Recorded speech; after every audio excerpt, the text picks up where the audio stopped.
Assalamualaikum warahmatullahi wabarakatuh. Perkenalkan, nama saya Galbi Abiati dan teman saya Hana Nikmatul Iza. Kami dari kelas PBAC, kelompok 9 mata kuliah Filsafat Pendidikan Islam. Di sini kelompok kami akan menjelaskan materi mengenai pemikiran filsafat pendidikan Islam Al-Ghazali. Di sini saya akan menjelaskan terlebih dahulu biografi singkat dari Al-Ghazali. Nama lengkap Al-Ghazali adalah Abu Hamid Muhammad bin Al-Ghazali, lahir tahun 450 Hijriah, bertepatan dengan 1059 Masehi di Ghazaleh, sebuah kota kecil yang berada di Tuz, Khurazan.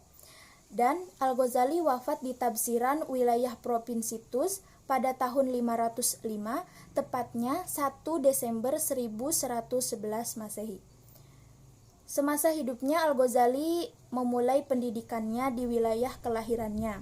Kemudian Al-Ghazali pergi ke Nishapur dan Khurazan yang merupakan kota pusat ilmu pengetahuan terpenting dalam dunia Islam pada saat itu. Di kota Nishapur inilah Al-Ghazali berguru kepada Imam Al-Haramain Abi Al-Ma'ali Al-Juwani, seorang guru besar dan seorang ulama yang bermadzhab Syafi'i. Materi selanjutnya saya akan menjelaskan karya-karya dari Al-Ghazali. Al-Ghazali menciptakan beberapa buku dalam berbagai bidang. Di sini saya akan menjelaskan atau menyebutkan 4 bidang. Yang pertama, dalam ilmu kalam, Al-Ghazali menulis buku yang berjudul Ghoyah al-Maram fi ilmu al-kalam, yang artinya tujuan mulia dari ilmu kalam. Yang kedua, dalam bidang tasawuf, Al-Ghazali menulis buku yang berjudul Ihya Ulum al-Din, yang artinya menghidupkan kembali ilmu-ilmu agama. Yang ketiga, dalam ilmu hukum Islam, Al-Ghazali menulis kitab yang berjudul Al-Mustashfa, yang artinya adalah yang menyembuhkan. Dan yang terakhir, yang keempat, dalam filsafat, Al-Ghazali menulis Maqasidal Falasifah, yang artinya tujuan dari filsafat, dan Tahafut al-Falasifah, yang artinya kekacauan dari filsafat. Materi yang selanjutnya akan saya jelaskan yaitu pemikiran filsafat pendidikan Islam Al-Ghazali. Kelompok kami akan menjelaskan 5 poin. Di sini saya akan menjelaskan 2 poin dan sisanya akan dijelaskan oleh teman saya Hana Nikmatul Iza. Poin yang pertama ada peranan pendidikan. Dipandang dari segi filosof, Al-Ghazali adalah penganut paham idealisme yang konsekuen terhadap agama sebagai dasar pandangannya. Dalam masalah pendidikan, Al-Ghazali cenderung berpaham empirisme yang sangat menekankan pengaruh pendidikan terhadap anak didiknya. Menurutnya, pengaruh anak tergantung kepada pengaruh orang tuanya. Dimisalkan jika orang tuanya mencontohkan hal-hal yang baik kepada anaknya, anak tersebut pasti akan melakukan kembali hal apa yang dicontohkan oleh orang tuanya. Begitu juga sebaliknya, apabila orang tuanya mencontohkan hal-hal yang kurang baik terhadap anaknya, maka anaknya pun akan kembali melakukan atau mencontoh dari hal-hal yang diajarkan oleh orang tuanya. Karena menurut Al-Ghazali, pendidikan pertama seorang anak adalah orang tuanya. Poin yang kedua yaitu tujuan pendidikan. Menurut Al-Ghazali, tujuan pendidikan tidak lain hanya mendekatkan diri kepada Tuhan, bukan untuk mencari kedudukan, kemegahan, serta kegagahan. Al-Ghazali menegaskan kembali bahwa pencarian ilmu dalam berbagai bidang pada dasarnya sebagai tangga untuk mencapai ma'rifatullah.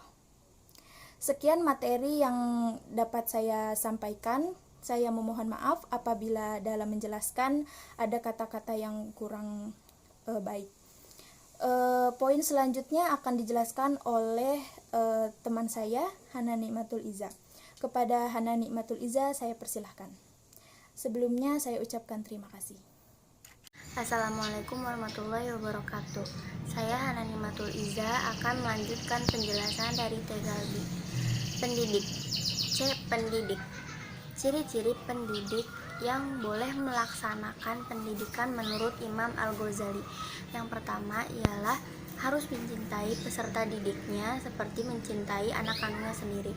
Yang kedua, tidak mengharapkan upah atau imbalan sebagai tujuan utama dari mengajar. Yang ketiga, harus mengingatkan peserta didiknya bahwasanya tujuan utama dari belajar itu tidak untuk kebanggaan.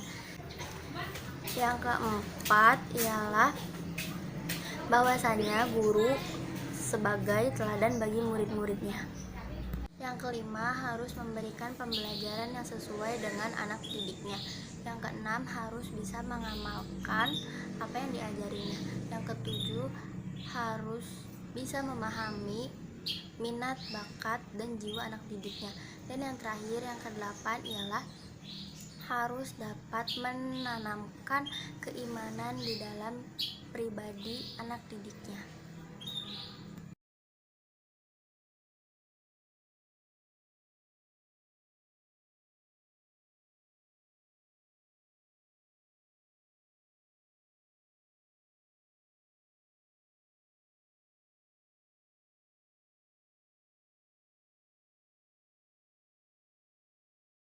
Kurikulum. Imam Al-Ghazali membagi dua ilmu menjadi dua, yaitu ilmu yang wajib dipelajari dan ilmu terlarang. Ilmu yang wajib dipelajari ialah contohnya seperti ilmu tauhid dan agama. Ilmu ini dapat sangat bermanfaat untuk diri sendiri maupun orang lain, dan juga baik untuk kesucian diri dan kerendahan hati. Sedangkan ilmu terlarang ialah ilmu sihir dan ilmu nujum. Ilmu ini sangat tidak bermanfaat baik di dunia maupun di akhirat. Sekian dari saya. Syukron. Wassalamualaikum warahmatullahi wabarakatuh.